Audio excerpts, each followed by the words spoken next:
We were in a town called Kilgoris, going person to person down the street, just soul winning, spreading the gospel. And a young man named Wright Jobson saw us, and he got excited. He came over and introduced himself to us, and he said, "I'm a Bible teacher too." And we said, "Well, that's great."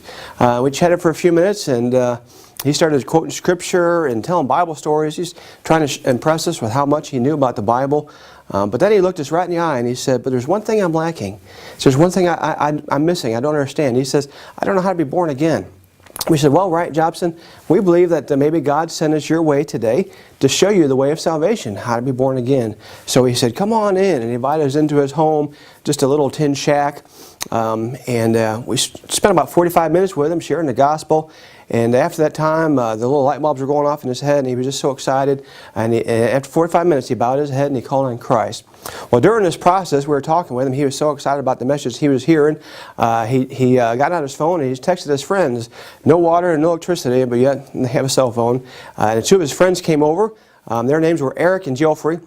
And they came over to his house, and we talked to them for about 30 minutes, and then they got saved too. And the next day, Wright Jobson calls us and he says, "Hey," he says, "I'm the principal of a school here in town in Kilgoris." He says, "My students need to hear this message of salvation. Will you come preach to them?" And so we did, and we went and preached a gospel message, and over 40 people got saved that afternoon, from adults on down to teenagers.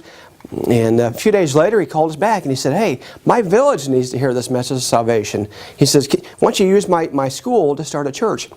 And so we got a hold of another mature pastor that was at a driving distance to where he was, and kind of put him under the umbrella. And there was the beginning of a brand new church. And just very exciting what God is doing. We had a great trip, and God blessed mightily.